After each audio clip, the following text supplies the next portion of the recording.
Title: Why One Royal Bride Never Took Off Her Wedding Dress Until It Grew into Her Skin. She was known as Princess Elira of Darsalan, a luminous royal figure whose wedding was meant to seal an alliance between two ancient kingdoms.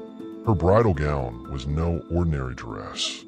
It was said to be stitched with moon thread, an alchemical fabric passed down through generations, woven under candlelight by mute nuns who had each taken a vow of silence to preserve its secrets. The ceremony was a spectacle.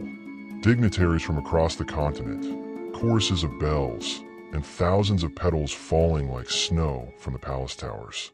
Elira looked radiant, but behind her smile, something was terribly wrong. From the moment the dress was fastened around her body, Elira whispered, "I can't feel my skin." Her ladies-in-waiting dismissed it as nerves, but as days passed, she refused to remove the dress, even in private.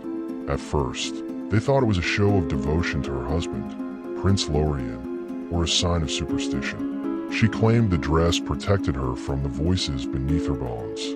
Weeks turned into months. Her body began to wither beneath the silk, but still she refused to let it go. What was this dress, really? It turns out the dress was cursed, imbued with an ancient enchantment meant not to honor love, but to trap it, to feed on it.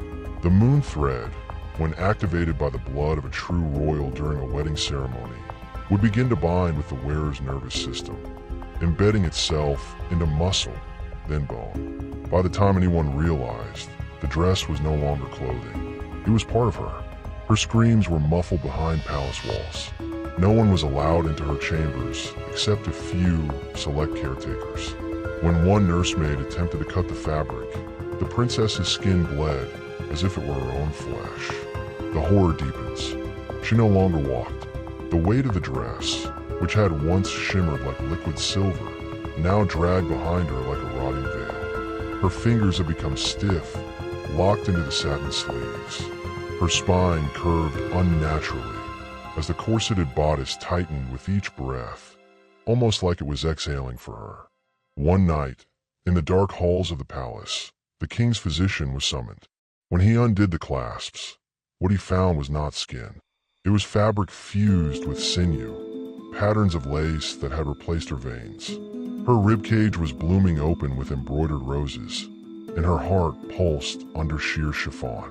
She wasn't wearing the dress anymore. She had become it. The only person who dared intervene was her younger sister, Mirren, who believed there was still time to save her. She begged the court to allow a ritual unbinding, but it came too late. When they finally tried to remove the dress under a full moon, the princess's body collapsed into folds of cloth, a hollow gown, still warm, still beating.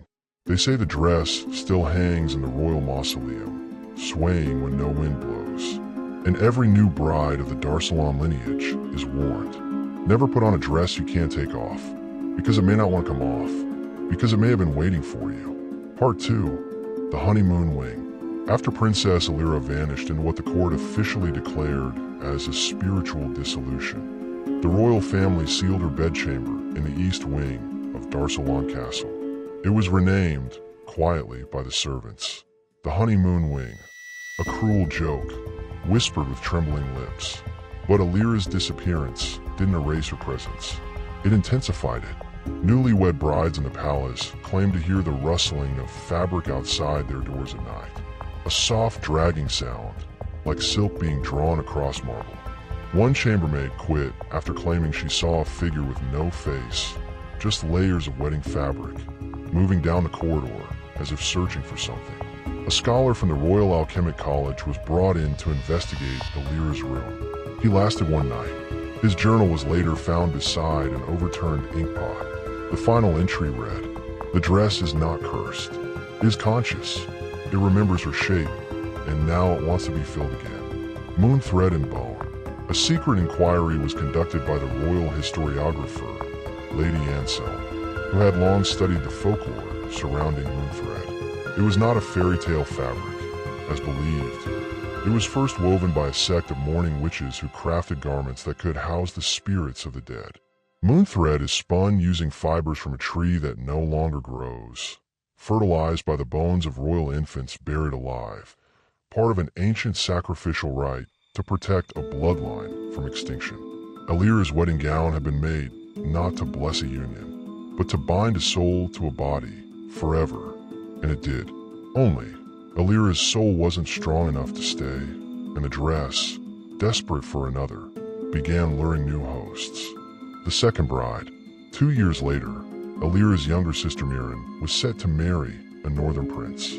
The royal seamstresses insisted she wear a new gown, but the queen mother demanded tradition. The same dress. Elira would have wanted you to wear it, she said, weeping behind a veil. The same one Elira wore.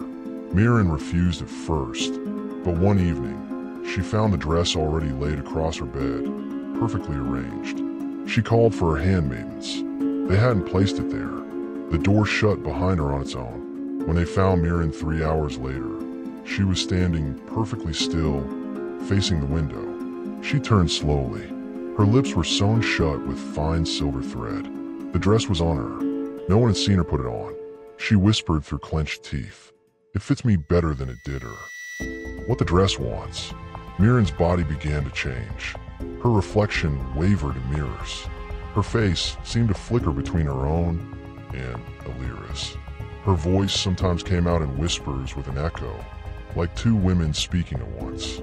At night, she would stand before the mirror and talk to someone no one else could see. She no longer slept. Her dreams bled into her waking hours. Eventually, the dress began tightening again, not with laces, but with hunger. Each time Miran resisted it, she coughed up white threads and droplets of pearl-colored blood. The dress wasn't satisfied with her soul. It wanted more. So it began calling. The girls who disappeared.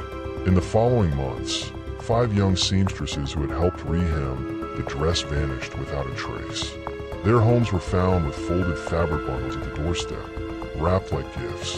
Inside one was a withered hand, fingers still curled in a sewing gesture, threaded with lace up to the wrist. One girl, only 13, survived her encounter with the dress. She'd been caught sneaking into the mausoleum to look at it. When questioned, she said something no one could understand at first. The dress talks, but not to everyone. It only speaks to those who have a piece missing in them. She later gouged her own eyes out with embroidery scissors. The final fitting. It was eventually decreed that the dress must be destroyed. A group of royal guards and occult scholars descended into the mausoleum under heavy protection.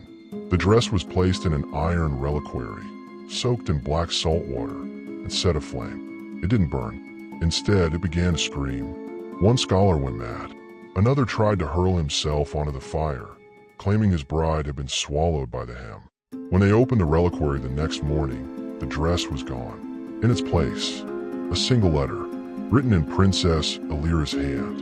"You cannot destroy what wears you." The dress still waits. Now, over a century later, the legend has been erased from public history.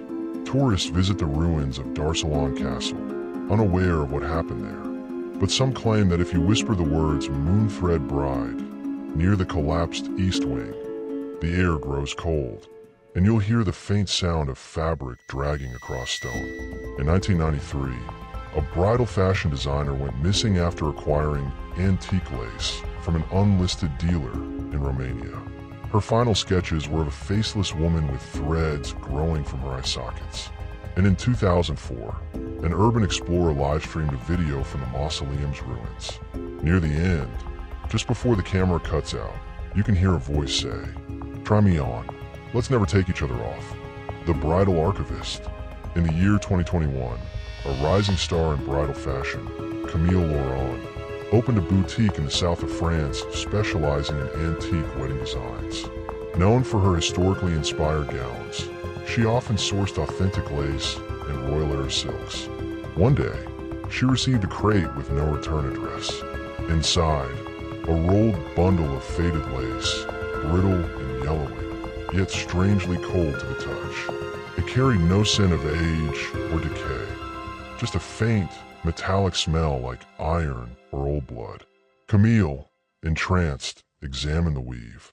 The lace pattern was unlike anything she had ever seen. Roses blooming from thorn vines. But if you looked closer, the vines resembled fingers, reaching. She decided to use it as the centerpiece of her new gown design. She called it the Moon Thread Bride. The return. The night after completing the gown, Camille dreamed of a woman standing in the corner of her bedroom, her face hidden by a heavy bridal veil. The woman raised one trembling hand and pointed to the closet where the dress now hung. The next morning, Camille found long white hairs across her pillow, far too long to be hers. Then, strange events began. The mannequin wearing the Moon Thread Bride dress changed positions overnight. Clients claimed they heard whispering when they entered the showroom alone. One in turn fainted, claiming she felt something wrap around her ribs while adjusting the bodice. Another tried the dress on as a joke and began screaming that it was crushing her lungs. The shop was quietly shut down after a customer was found locked in the fitting room, whispering, "She's inside it. She's still looking for shape to wear." The influencer bride. The dress resurfaced in 2023 when an Instagram wedding influencer named Nadia Rin purchased it from a vintage online auction, unaware of its cursed origins. Her followers watched her document the entire process of preparing for her wedding. The gown became a viral sensation, praised for its unique, antique feel. But the comments began to turn strange. People said Nadia looked different in each post. Some claimed she was aging rapidly, or that her eye color was changing. In her final live stream before the wedding, Nadia smiled wide and said something no one expected. "She fits me now. I think I was made for her." The stream cut out. Nadia was never seen again. The dress in the archive. After Nadia's disappearance, the dress was traced to a private collection belonging to a man known only as Dr. Vallis, an eccentric antiquarian of royal relics. Hidden deep beneath the Bodleian Library in Oxford, the collection was sealed off after a graduate researcher was found entangled in threads, her chest punctured with bridal pins. Investigators discovered that the moon thread dress had grown. It was no longer just a gown. It had evolved into a mass of living fabric, flowing like a jellyfish through the shadows of the archive. A heartbeat could be heard when standing too close. Some claimed to breathe. No one was allowed to photograph it, but in the right circles, it is whispered that the dress chooses who can see it. The Confession of the Seamstress Nun. A previously lost scroll surfaced in the Vatican in 2024, written by one of the original mute nuns who had woven the moon thread centuries ago. Her confessions, written in symbols and stains of ink, described the price of creation. "We did not sew a dress. We sewed a mouth, and it must always be fed." She warned that every time the dress fuses to a new body, it takes something with it. Not just the soul, but the voice, the will, the shape of the self.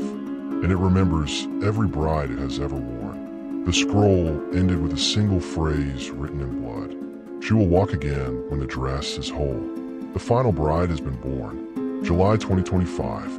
A child is born in northern Romania to a mother who died in childbirth. The infant arrived silent. No crying, no movement, until she was wrapped in a white blanket sent by an unknown benefactor. The moment the blanket touched her skin, she smiled. She opened her mouth, not to cry, but to speak. Witnesses say the newborn whispered, "Where is my veil?" They say evil does not die. It evolves. It hides in fabric, in rituals, in innocence. And sometimes, it waits inside a wedding gown, woven by forgotten hands under a blood moon, for the next woman to say yes. So if you ever find a gown too perfect, too ancient, too beautiful to be explained, ask yourself, who wore before you? And why didn't she ever take it off? Because some brides don't walk down the aisle. They get worn. Forever. The Wedding Without a Bride. August 2025. A wedding is scheduled in the remote Carpathian countryside. The groom is a descendant of the ancient Darsalan line, Alaric Vance Darsalan, unaware of his bloodline's violent legacy. Everything was prepared. The guests, the chapel, the feast. The only thing missing was the bride. Her name was Serafina Vel, a quiet woman adopted from an orphanage with no recorded origin. Her past was hazy. No family, no early photos, only a string of strange foster homes and whispers of illness no doctor could diagnose. She had chosen a vintage gown. Of course, it wasn't just any vintage gown. It was a dress. Guests waited as the hour passed. No one saw Serafina enter the chapel. No one walked her down the aisle. But then, the music began. The priest turned toward the altar, and a figure was already standing there. A woman, veiled, unmoving, not walking, just appeared. The groom trembled. His lips moved. That's not her. But no one stopped the ceremony. The wedding film, the wedding videographer, a skeptical young man from Bucharest, uploaded the footage to a private drive. Later, when reviewing it, he noticed something disturbing. Serafina's veil never lifts. Her hands do not move, not once during the entire ceremony. Her reflection in the chapel's stained glass lags behind her movements by several seconds. Worst of all, in frame 1327 of the footage, when slowed down, you can see Elira's face for a fraction of a second, grinning behind the veil. The file corrupted shortly after. The videographer disappeared the next morning. The brides that came after. Over the next 6 months, 3 brides across Europe died on their wedding nights under inexplicable circumstances. Each was said to have worn a mysterious antique gown with rare silver embroidery. Each had their vocal cords severed internally, with no sign of physical trauma. Their bodies were folded delicately into the same pose, arms across the chest, veil draped perfectly, lips parted as if whispering. At each site, authorities recovered a single item, a small tag sewn into the hem of the gown. It read, "Elira, still yours." The dress museum fire. In early 2026, a private collector attempted to showcase the now infamous gown at a high-security underground fashion archive in Austria. It never opened. The museum burned to the ground the night before the exhibit. No survivors, no alarms triggered, no explanation found. The only object recovered from the ashes, a melted wedding ring. Inside the band was etched a phrase, now infamous among occult researchers: "Till death do us part. Unless death wears the dress." The Baby Bride Project. Through secret records released by a whistleblower in late 2026, it was revealed that a private genetics lab had been attempting to clone individuals believed to be linked to the Darsalon bloodline, including Serafina, Elira, and other Moonthread brides. One such clone, a girl named Subject 4, was found mumbling nursery rhymes in Latin. She would only wear white, refuse shoes, and often stood motionless for hours, clutching lace dolls she made herself. One night, the girl escaped containment. Security footage showed she walked directly through walls, her skin partially transparent, as if she were weaving in and out of fabric itself. The only sound on the tape before it cuts to black. A low, human whisper layered with thousands of tiny voices. One bride, one body, one thread. The thread cannot be cut. It is 2027. A movement begins online. Brides refusing to wear white. Hashtags like hashtag #NotMyDress and hashtag #MoonThreadWarning flood social media. But it's too late. The thread has spread. Fabric collectors report rolls of lace that shift shape when not being looked at. Fashion designers find stitch patterns forming by themselves overnight. One bride-to-be burned her own house down after her gown began growing into the floorboards. And in a live stream that horrified millions, a model wearing a recreation of Elira's dress collapsed on the runway, her body folding in on itself as if being gathered into invisible hands, disappearing before it touched the ground. All that remained was the dress, gently swaying, still warm, the whispering seam. They say if you find a thread on your clothes that wasn't there before, and it's silver and cold, and seems to move ever so slightly in the moonlight, don't pull it, because the dress might be trying you on. Not everyone hears a calling, only those who have a longing. For beauty, for love, for meaning, for shape. The thread will find them. It always does. Because the Moonthread bride is never truly gone. She just needs someone to wear her again. And maybe that someone is you. The seamstresses who dream in reverse. In 2028, a series of night terror spreads through fashion houses across Europe and Asia. Designers report recurring dreams of wedding gowns unraveling themselves, threads crawling like veins, scissors that whisper secrets in forgotten languages. A psychiatric facility in Milan treats a cluster of 5 women, none of whom have met, yet all sketch the same design while in trance. A spinal column made of white stitching, with a heart hung like a pendant in the center of a wedding dress. Neurologists begin referring to it as the moon thread delusion. But one textile archaeologist warns, these are not hallucinations. These are memories from the dress. It's not a curse anymore. It's a hive mind expanding. The bridal organ. A secret autopsy leaks onto the dark web in late 2028. It shows the body of a woman who died wearing the dress after walking into traffic on her wedding day. The cause of death? Hemorrhaging from an unknown organ growing between her lungs and spine. The organ had stitching along the sides and a hollow chamber inside, lined with delicate silk, as if it were trying to create a womb. Scientists called it corpus nubilis, the bridal organ. The horrifying implication: every wearer was being altered so the dress could be reborn on its own. Not passed down, delivered. The royal painting that bled. In 2029, an oil painting from the Darsalan archives is rediscovered. It depicts Princess Elira in her wedding gown, her face softly lit, her hands folded. But one restorer notices something strange.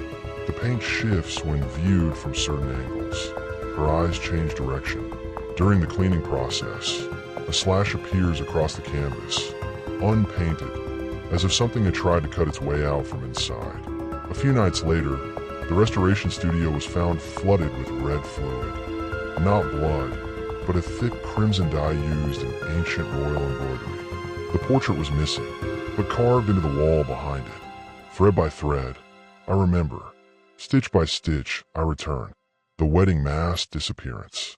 On the last day of 2029, 12 brides participating in a record-breaking mass wedding ceremony in Seoul vanished during the final vows.